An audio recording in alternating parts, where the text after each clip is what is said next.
जंगल की बात है जहाँ पे एक टोनी चिड़िया और कबूतर रहा करते थे। दोनों एक दूसरे से बहुत प्यार करते थे।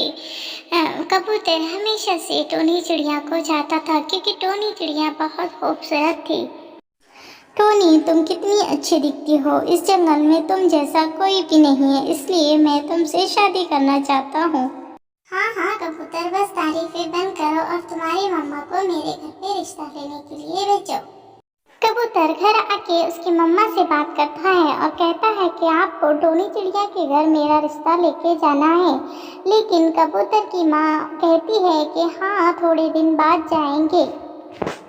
टोनी, अब तुम्हारी पढ़ाई खत्म हो चुकी है, इसलिए मैं चाहता हूँ कि अब मैं तुम्हारी शादी कर दूँ। कालू कौवा बहुत ही लालची था, ये बात टोनी जानती थी। टोनी जब तालाब पे जाती है तो कबूतर वहाँ पर आ जाता है। टोनी बोलती है, मैं जहाँ जाती हूँ तुम वहाँ आ जाते हो, तुम्हें कैसे पता है? तो कबूतर कहता है, इसलिए क्योंकि मैं तुमसे बहुत प्यार करता हूँ, इसलिए मुझे सब पता चल जाता है। अच्छा, बातें कम बनाया करो, तुमने तुम्हारी मम्मा से बात की? कबूतर जवाब में हाँ कहता है। इधर तोता कालू कौवे के पास टोनी का रिश्ता लेके पहुंच जाता है, लेकिन कालू कौवा तोते को खरी खुटी सुना के हकाल देता है।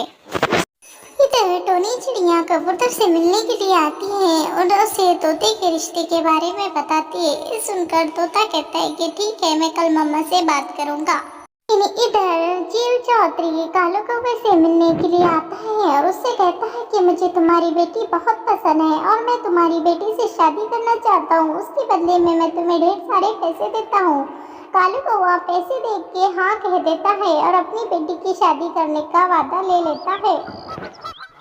इधर टोनी को कुछ भी पता नहीं था। वो दोबारा कबूतर से मिलने के लिए आ जाती है और कबूतर से बात करती है। जब घर पे जाती है तो चील चौधरी होता है, मैंने तुम्हारी शादी इस चील से तय की है, इसलिए अब तो मैं इससे शादी करनी पड़ेगी। ये सुनकर टोनी चिड़िया बहुत रोती है, लेकिन कालू कौवा जबरदस्ती टोनी को चील के साथ भेज देता है।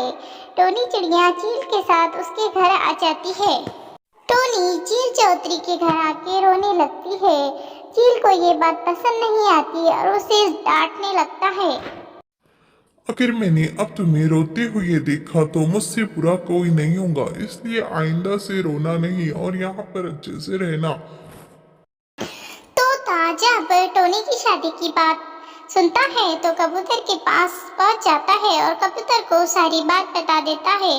कबूतर को ये सुनकर बहुत सदमा लगता है। उसी हालत में वो अपने घर पहुंच जाता है और घर जाकर बीमार पड़ जाता है।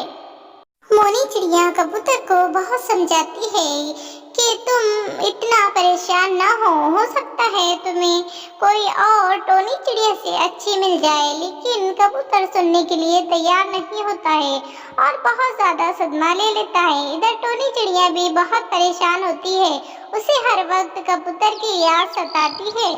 टोनी भी कबूतर के लिए बहुत परेशान होती है और कबूतर से मिलने के लिए सोचती है, लेकिन चील चौधरी के डर से वो घर से बाहर नहीं निकलती।